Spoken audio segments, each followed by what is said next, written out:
મારે તો એ કહેવું છે કે દીકરી આપણા ઘરમાં જન્મે ને ત્યારથી જ તમે જુઓ, પિતાના ઘરમાં દીકરી જન્મે ને ત્યારથી ભલભલા ભરાડી હોય ને એ નરમ થઈ જાય. આ જોયા છે તમે આવું? કે તમને ખબર પડે કે માણસ ઢીલો થઈ ગયો ઘરમાં દીકરી જન્મી. એનું કારણ એ નથી કે એણે દીકરીને પાર્કે ઘેર મોકલવાની છે, એનું માથું નીચે થવાનું છે, એણે આમ કરવાનું છે. એનું કારણ એ છે કે દીકરી પોતે જ એક કોમળતા છે. નાની 2, 2.5, 3 વર્ષની દીકરી આમ ભાલ કરે ને પપ્પાને, 1-2 દિવસની દાઢી ન કરી હોય અને દીકરીનો હાથ ફરે ને તો પપ્પાને બીક લાગે કે આ બિચારીના હાથ છોલાશે, એ બીકે દાઢી કરતા થઈ જાય. વાલ કરે, એના ગાલ એટલા કૂણા હોય કે એમ થાય કે ના ના ના, આપણે જરા એની પાસે જઈએ તો ચોખ્ખા થઈને જઈએ, જરા વધુ કૂણા થઈ. દીકરી ઘરમાં આવે ને ત્યારથી પિતાને કૂણા કરી નાખે.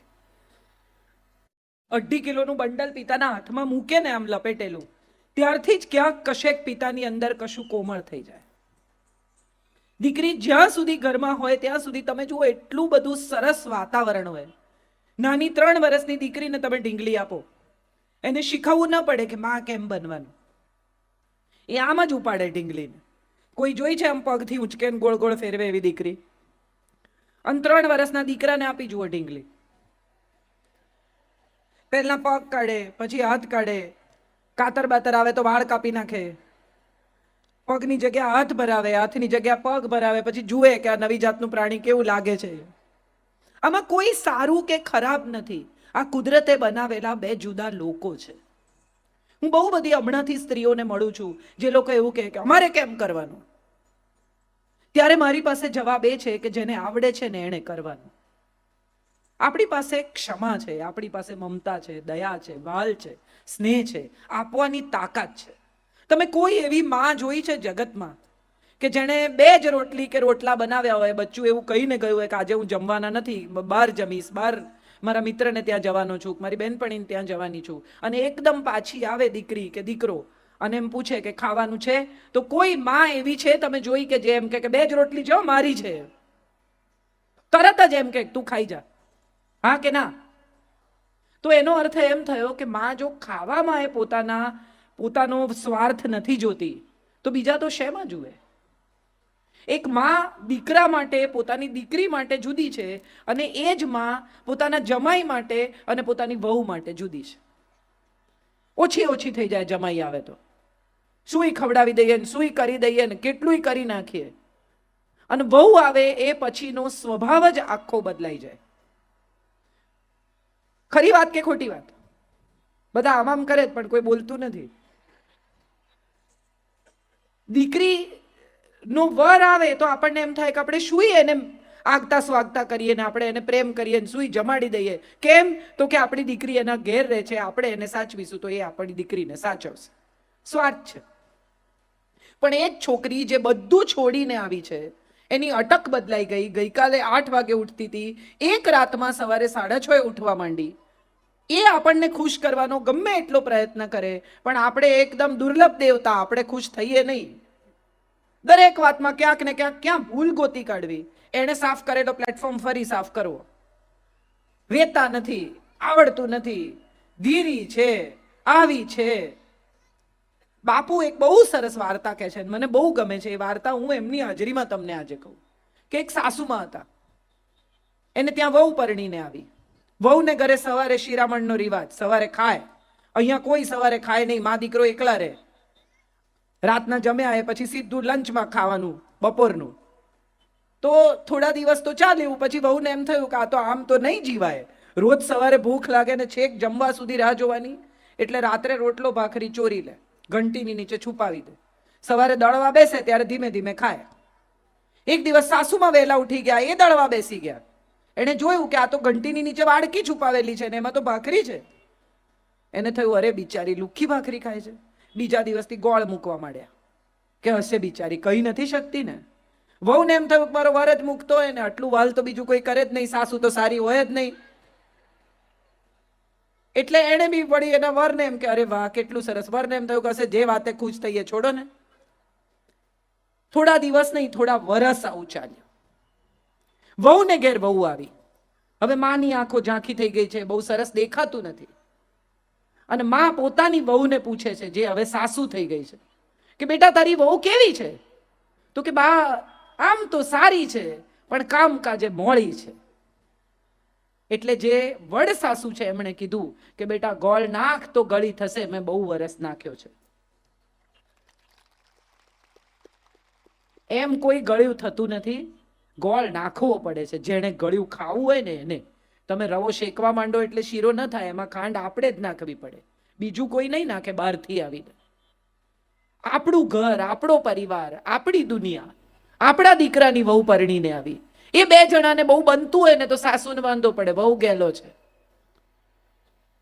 અરે એક આનંદ થવો જોઈએ કે કેટલું સરસ મારા દીકરાને મારી વહુ સાચવે છે, ચાલો મારી ચિંતા ઓછી થઈ ગઈ. કેટલા વર્ષથી મમ્મી કહેતી હોય દીકરાને થોડું લીલું શાક ખાને, ટીંડોળા ચાખી જો, પરવળ ચાખી જો, ચોળી ચાખી જો. દીકરો અડે નહીં, ના મારે નથી ખાવું. પછી વહુ પરણીને આવે અને એ ટીંડોળા સમારતી હોય ને ત્યારે જ સાસુ કે એ નહીં ખાય. પણ પેલો આવે જમવા બપોરે ને ફટાફટ 4 રોટલી જોડે શાક ખાઈ જાય. સાસુને પડે વાંધો કે મારે કીધે ન ખાધું. ખરેખર તો આનંદ થવો જોઈએ કે 25 વર્ષમાં જે કામ તમે ન કરી શક્યા એને 25 મિનિટમાં કરી નાખ્યું. હા કે ના? પણ વાંધો શું પડે? મારે કીધે ન ખાધું. એક સાસુમાં મંદિરથી પાછા આવતા હતા, એને રસ્તામાં ભિક્ષુક મળ્યા. એ ભિક્ષુકને જોઈને સાસુમાએ પૂછ્યું કે કેમ આજે ખાલી હાથે? તો કે ભાભી એ બહુએ ના પાડી તમારી, કે ઘરમાં કાંઈ નથી. સાસુ કે એને ના પાડી, ચાલ મારી સાથે. આખી ગલી તડકામાં ક્રોસ કરાવીને ચાલીને છેક પેલી બાજુ લઈ ગયા કે ઊભો રે. અંદર ગયા, બહાર આવ્યા ને કે કંઈ નથી, જા. અરે કે આટલું બધું ચાલીને તમે મને પાછો લાવ્યા ને હવે મને પૂછો છો કે કંઈ નથી એવું કહો છો? સાસુ કે ના પાડનારી એ કોણ? હું બેઠી છું. એ ક્યાંથી ના પાડે? ના પાડવાની હશે તોય હું જ પાડીશ. આવી સાસુની વચ્ચે આ બધા સોપો જે પડી ગયો છે, બધાને ખબર છે કે આ અમારી વાત છે. હસી નાખો. જિંદગી છે ને મજા કરવાની ચીજ છે. આપણે બધાએ જિંદગીને બહુ ભારમાં જીવવાનું શરૂ કર્યું છે. દરેક સાસુને બીક છે કે મારી વહુ પરણીને આવશે અને જો હું થોડીક પણ છૂટછાટ આપીશ તો માથે ચડી બેસશે. કોઈ માથે ચડતું નથી. અને બીજી એક બહુ જ મહત્વની વાત જે આપણા શાસ્ત્રોએ, આપણા સમાજે એક જુદા પ્રકારની વાત શરૂ કરી છે કે દીકરી બનાવીને રાખો, દીકરી બનાવીને રાખો. ના, દીકરી નહીં બને એ નક્કી જ છે. દીકરી જેટલી વાલી છે એટલી વહુ ન જ હોય એ બહુ સ્વાભાવિક પણ છે અને આપણે એવું કરવાની જરૂર નથી. વહુને વહુની જેમ જ રાખો, પણ વહુ ગૃહલક્ષ્મી છે એ યાદ રાખો.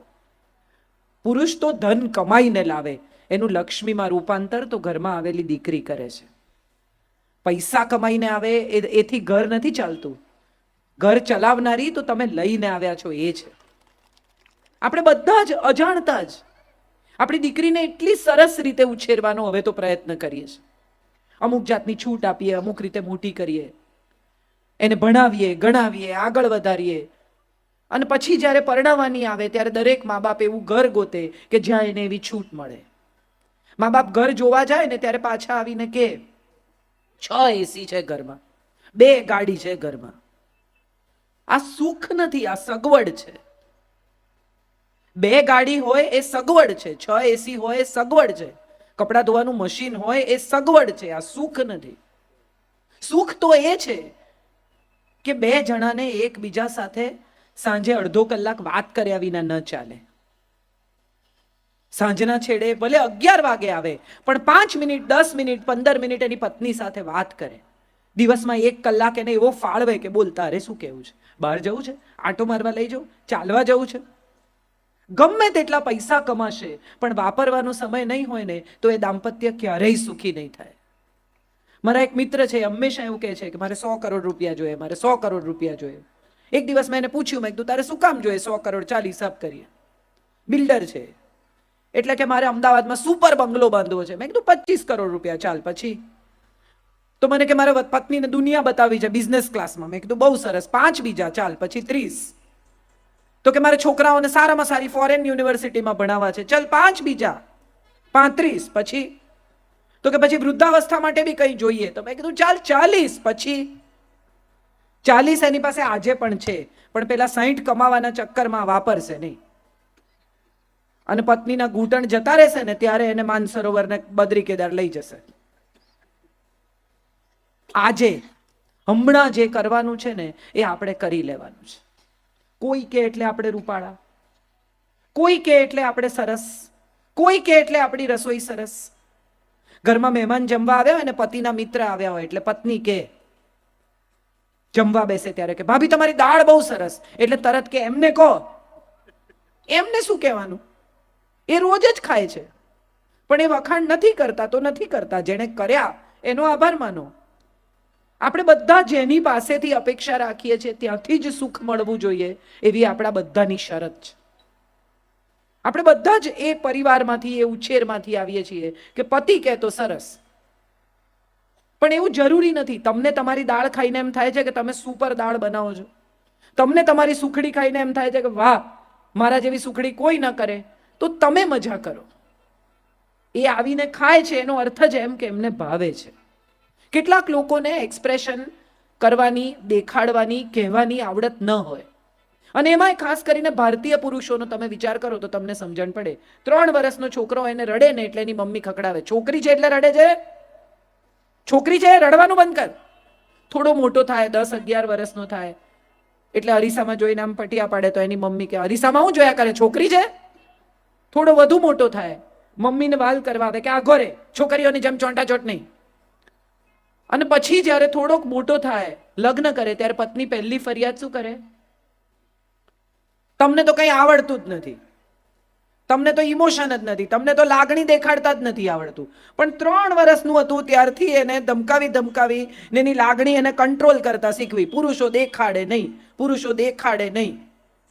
મારે આ બધા બહેનોને પૂછવું છે, ખરેખર અને દિલથી પૂછવું છે, તમારા ઘરમાં શરૂઆતમાં પૈસા આવવાના શરૂ થયા થોડાક, ત્યારે પહેલો મા બાપનો વિચાર કર્યો? હા કે ના? હા કે ના? પછી છોકરાઓનો વિચાર કર્યો?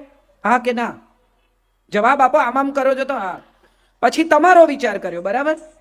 તમે કોઈ પણ ઘરના પુરુષ એવા જોયા છે કે જે અમદાવાદ ગયા હોય ને પોતાને માટે 6 શર્ટ લઈને આવ્યા હોય? કેમ હવે કોઈ જવાબ નથી આપતું? બધી સ્ત્રીઓ એવી ફરિયાદ કરે, હું ઘેર ન જાઉં ને ભાઈ સાહેબ ત્યાં સુધી જમે જ નહીં. તમને ખરેખર એવું લાગે છે કે 40 વર્ષના, 35 વર્ષના, 50 વર્ષના, 55 વર્ષના માણસને પીરસીને જમતા નથી આવડતું? ખરેખર કોઈને એવું લાગતું હોય તો હાથ ઊંચો કરો. એને આવડે જ છે, પણ દિવસનો એટલો ભાગ તમે સામે બેઠા હો અને તમે હો ત્યારે જમે એવો એનો પ્રયત્ન હોય છે. એને કહેતા નથી આવડતું, એ એનો પ્રોબ્લેમ છે. આપણે બધા જ શબ્દોમાં ના સાંભળીએ ને ત્યાં સુધી આપણને સમજણ નથી પડતી. એમની આંખમાં દેખાતો સ્નેહ, એમના સ્વભાવમાં દેખાતી અમુક પ્રકારની રુજુતા, લાગણી, એ આપણને નથી દેખાતી. હમણાં જ એક મારી બેનપણી મને કહેતી હતી કે એની દીકરી પરણીને ગઈ છે અને બધા બેઠા હોય, વાતો કરતા હોય, મજા કરતા હોય, ત્યારે અચાનક દીકરાના ફાધર, એના સસરા આવે ને એને ખભે હાથ ફેરવીને કે બેટા તું સુખી છે ને? લગભગ દર અઠવાડિયે એકાદ વાર આ સવાલ એ પૂછે. આ લાગણી નથી? એને આવડતું નથી જેવું સ્ત્રીઓને આવડે એવું. ઘરમાં ઝઘડો થાય ને ભડામ બારણું પછાડીને પુરુષ જતો રહે, તરત સ્ત્રી શું કરે? હવે તો સેલફોન આવી ગયા છે, તરત અમારે ઘેર ઝઘડો થયો, ઇમિડિયેટલી જે પહેલું દેખાયું એને ફોન કરીને ફરિયાદ કરી દેવાની. પુરુષ સવારથી એ ધુમાડો છાતીમાં લઈને નીકળે, એ સાંજ સુધી અંદર રહે. એ 4 મિત્રોને ફોન કરીને કહેતા નથી કે અમારે ઘેર ઝઘડો થયો. કે છે? બધા આમ કરે છે, કોઈ બોલતું નથી. નથી કહેતા ને? નથી કહેતા એટલા જ માટે એમને ડાયાબિટીસ થાય છે, એમને બ્લડ પ્રેશર થાય છે, એમના વાળ વહેલા ખરી જાય છે. આ વૈજ્ઞાનિક સત્યો છે. જો ઘરમાં સુખ જોઈતું હોય ને તો સૌથી પહેલી ઘરમાં શાંતિ જોઈએ. પરણીને આવેલી છોકરી પતિને ફરિયાદ કરે અને સાસુ દીકરાને ફરિયાદ કરે. આ ત્રાસ એના માટે એટલો થઈ જાય કે ઘેર કેટલા મોડા જવાય એવો પ્રયત્ન કરે. હા કે ના?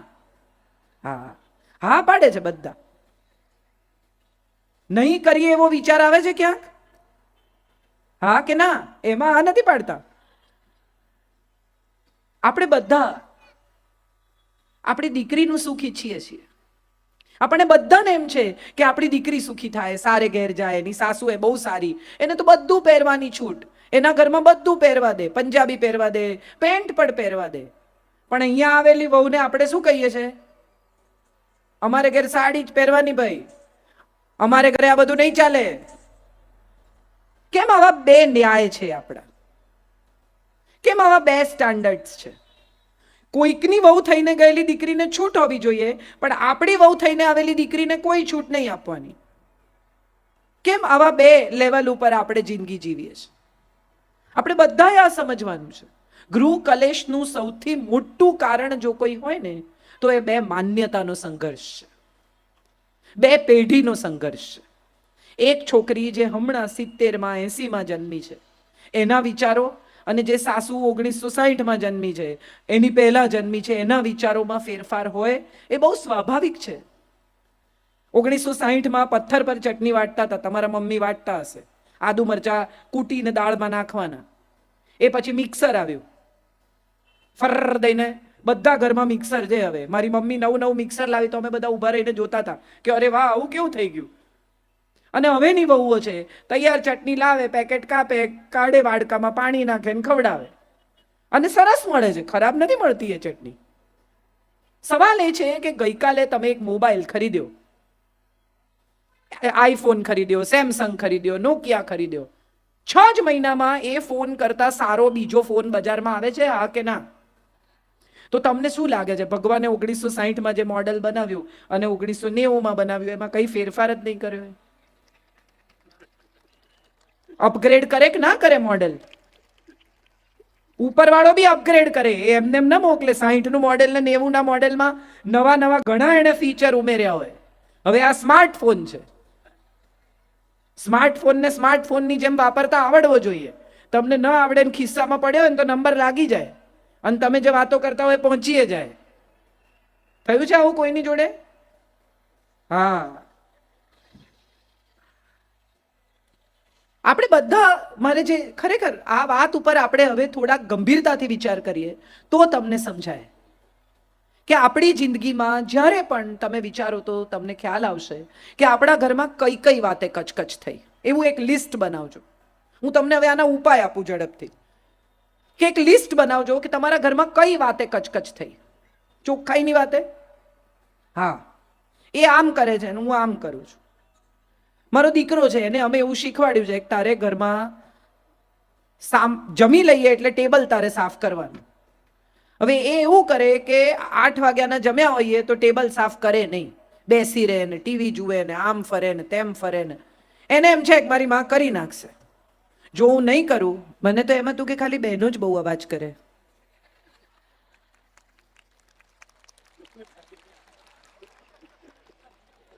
પણ એવું નથી. આપણને કેટલું બધા નથી કહેતા કચકચ કચકચ કરે, આપણો ટાઈમ આવે તો આપણે કહી દેવાનું, એમ થોડી છોડાય. મજાની વાત મારે જે તમારી સાથે કરવી છે કે તમારા ઘરમાં કઈ કઈ વાતે કચકચ થાય છે અથવા કઈ કઈ વાતે કકળાટ થાય છે, દીકરી સાથે પણ અને વહુ સાથે પણ. એનું લિસ્ટ બનાવશો ને તો તમને સમજાશે કે તમે તમારા વિચારો બદલ્યા નથી ને એટલે કચકચ થાય છે. ઉછરી રહેલી દીકરી હોય 13, 14, 15 વર્ષની, મોબાઈલ આપણે જ આપ્યો હોય, પછી એ કોઈની પણ સાથે મોબાઈલ પર વાત કરતી હોય એટલે આપણા કાન ચાર થાય. કોણ છે, કોની જોડે વાત કરે છે, ક્યાં જાય છે, એવી કેવી બેનપણી છે, અહીંયા લઈ આવો, મને મળાવો. બેનપણીને ઘેર ફોન કરે, આવી છે. આવી પોલીસગીરી કરવાથી તમે જો એમ માનતા હો કે તમારી દીકરીને તમે સંસ્કાર આપી શકશો તો આ તમારી ભૂલ છે. પોલીસ થવાથી કંઈ નહીં થાય, પ્રેમ કરવાથી થશે. એટલો સ્નેહ આપો કે તમારી સાથે જુઠ્ઠું બોલે જ નહીં. બધી મમ્મીઓ એમ કે મને બધું સાચું કહેવાનું, હા બેટા. પછી 14-15 વર્ષની છોકરી એમ કે મારી ક્લાસમાં એક છોકરી છે ને એને અમારા ક્લાસનો એક છોકરો ગમે છે. આ બિચારી સ્નેહથી તમને સાચું કહેવા ગઈ, એમાં મમ્મીના ડોળા ફરી ગયા, તને નથી ને કોઈ ગમતો. એ એના ક્લાસની વાત કરે છે, તમે એને ક્યાં, જે મગજમાં વિચાર છે પણ નહીં એ તમે નાખ્યો. આ એના મનમાં નથી, એ તો નિર્દોષ ભાવે તમારી સાથે કશુંક શેર કરે છે, તમને કશું કહે છે.